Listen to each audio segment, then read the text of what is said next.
Hola chicos, ahora vamos a comenzar a estudiar el transporte de interfase para flujo no isotérmico, a lo que vamos a llamar más adelante capa límite térmica. Vamos a ver que una capa límite, aunque ya se había hablado en la parte de flujo isotérmico, una capa límite es la zona donde un fluido cercano a una superficie sólida donde el mismo se ve afectado.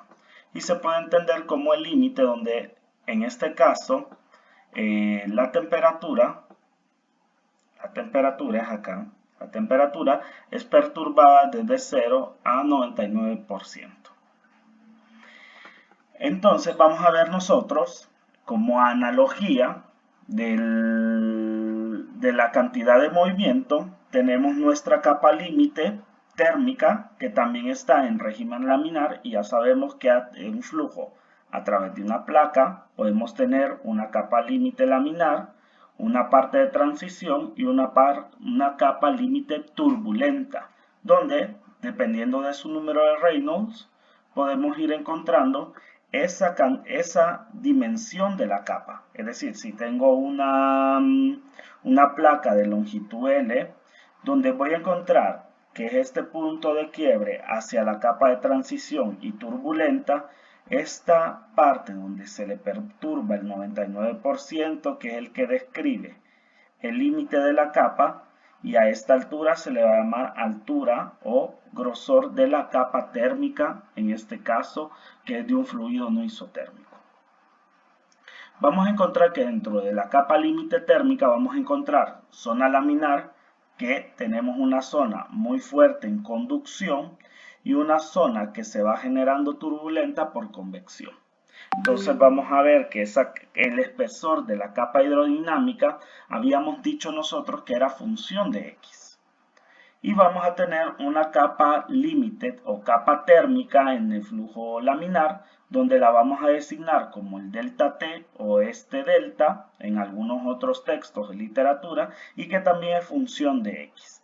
Dependiendo del tipo de fluidos, que podemos ver que para líquidos o para gases, nosotros vamos a encontrar que esa capa térmica con esa capa hidrodinámica tienen alguna relación de grosor, y podemos tener que esa relación puede ser mayor o menor que 1. Va a depender más que todo de las propiedades prácticamente de los fluidos. ¿A qué propiedades me refiero yo? La relación del espesor de la capa hidrodinámica con la capa térmica es función de algunas propiedades, como ser propiedades de transporte, que son muy importantes y que las hemos visto nosotros en clases, donde podemos ver que para fluidos que son bastante viscosos, como los líquidos, vamos a ver que esa relación de capa hidrodinámica entre capa térmica va a ser una relación mayor que 1. Líquidos viscosos, etc. Y vamos a ver que para gases vamos a encontrar en ocasiones estas relaciones de capa hidrodinámica y térmica como valores muy bajos que 1. Entonces mayores que 1 y abajo que 1.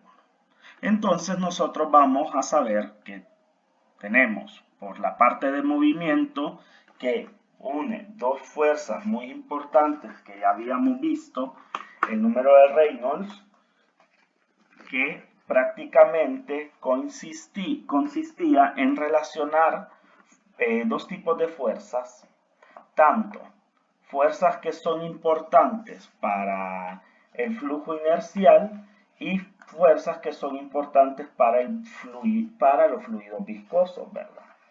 Entonces, nosotros lo que tenemos en este número de Reynolds es que tenemos tanto fuerzas inerciales y fuerzas viscosas, y también tenemos un nuevo número adimensional que nos relaciona prácticamente los espesores de las capas límite, que es, como vemos acá, el número de Prandtl nos relaciona prácticamente la difusividad cinemática con la difusividad térmica. Entonces, este número de Prandtl lo que nos está relacionando prácticamente son esos grosores o esa relación de capas hidrodinámicas y térmicas. mientras que el número de Reynolds nos genera una relación de fuerzas inerciales y viscosas. Entonces, siguiendo con el análisis de las capas límites, nosotros habíamos encontrado que nuestra ecuación de movimiento quedaba de la siguiente manera, donde teníamos los movimientos convectivos o inerciales y los movimientos moleculares o efectos viscosos.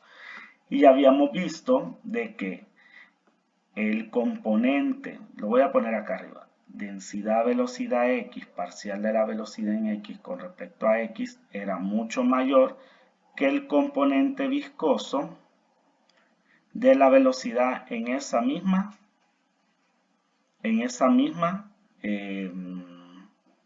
dimensión. Y al ser esto, este componente viscoso era despreciable y por eso nos quedaba una ecuación dependiente de dos variables.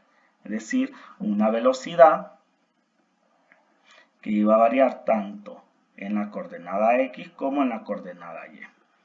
Como lo mirábamos en la capa, donde vamos a ver que la velocidad en x va variando o va teniendo variabilidad viscosa acá, y tenemos una variabilidad convectiva que se va generando en la parte de y.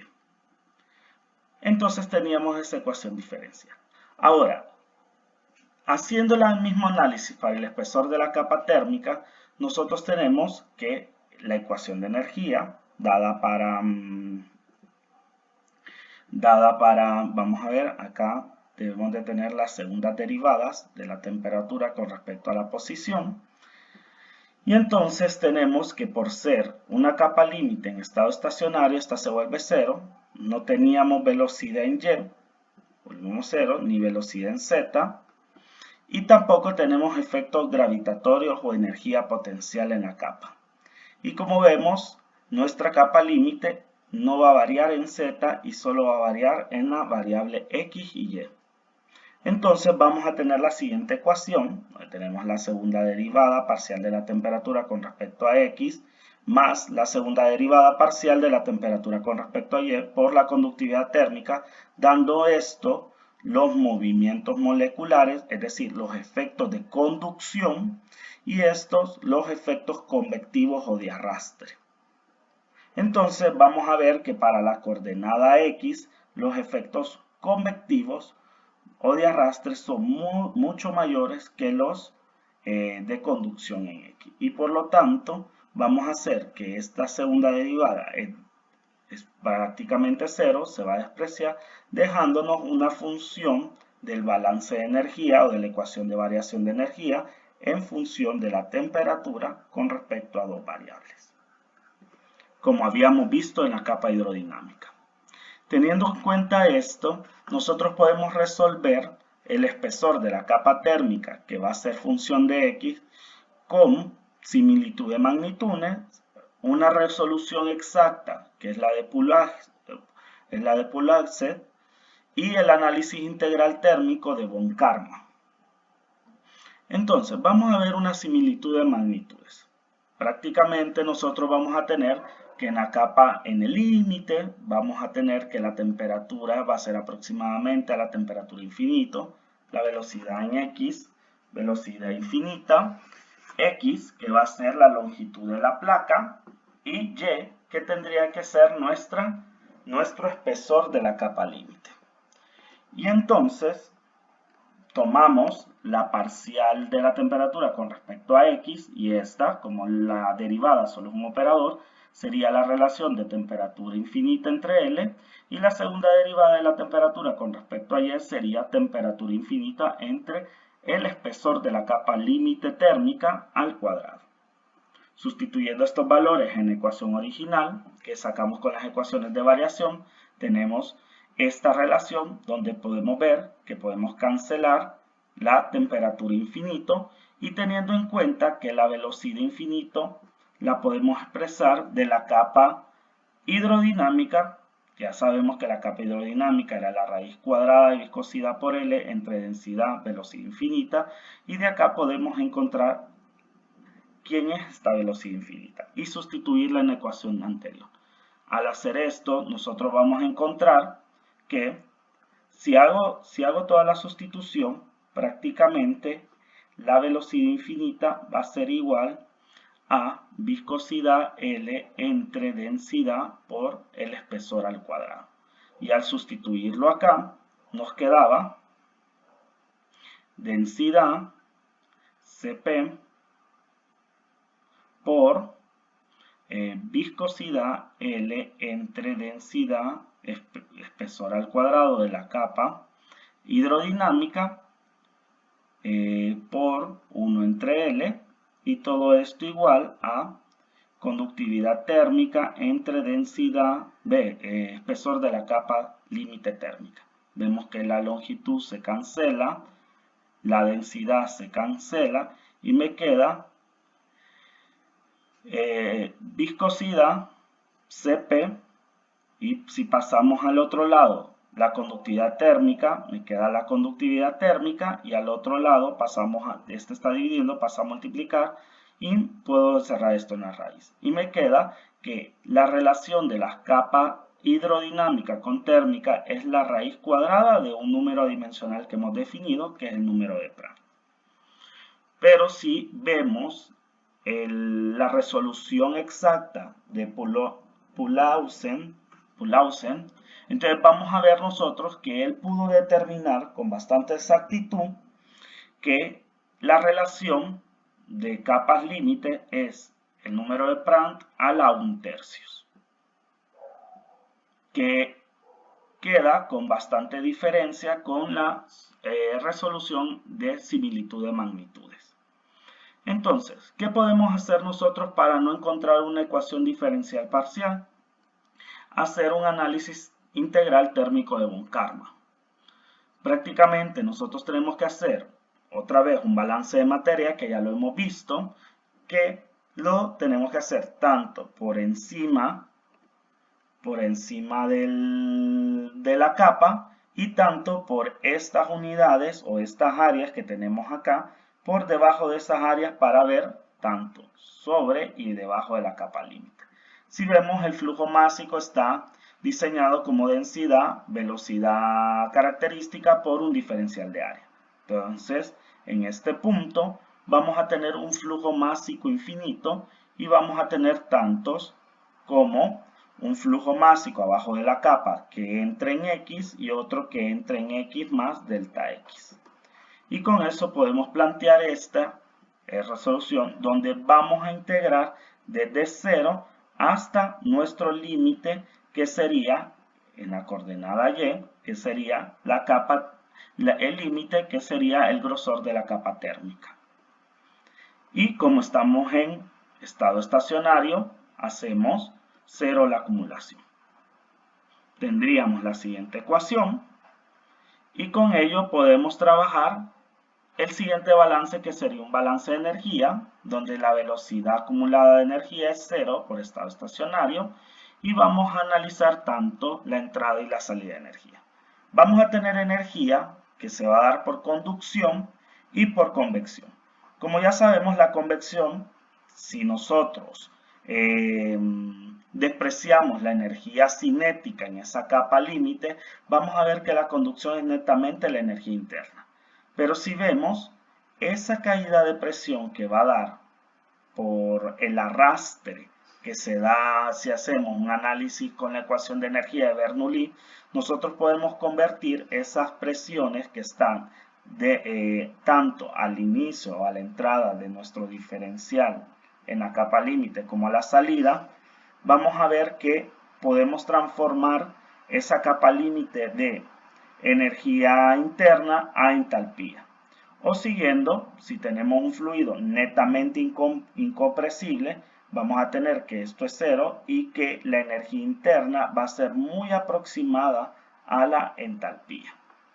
Entonces vamos a comenzar el balance por encima y por debajo de la capa límite, y vamos a tener flujo másico infinito por entalpía, y vamos a tener también un flujo de arrastre en X más delta X, donde vamos a tener por encima de la capa nuestro flujo másico por entalpía más densidad, velocidad en X, entalpía, por delta Z de Y, y la integral de 0 hasta el espesor de mi capa límite térmica. Y sumamos la energía por conducción que se está dando en la placa para que este flujo sea no isotérmico.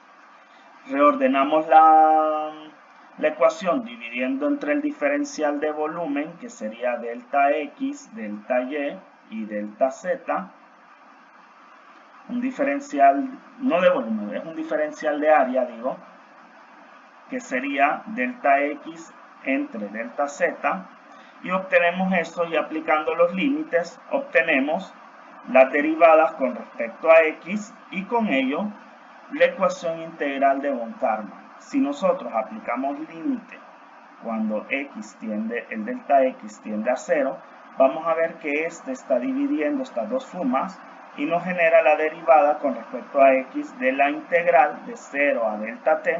Como esto lo tenemos de X más delta X, y X nos genera la derivada de esta integral. Y acá sacamos de factor común menos para que nos quede salida menos entrada y poder utilizar la definición de integral. Y el calor, que era un calor por conducción en la superficie de la placa donde está el fluido, pasa al otro lado a restar, y viendo y utilizando la derivada como operador, yo puedo coger la derivada, sacarla de factor común y luego utilizar la integral como operador y también sacarla de factor común para tener densidad, velocidad por entalpía infinita menos densidad, velocidad X por entalpía. Y esta sacarle velocidad por X de factor común y la densidad como una constante para dejar la ecuación integral de von Karman del análisis integral térmico.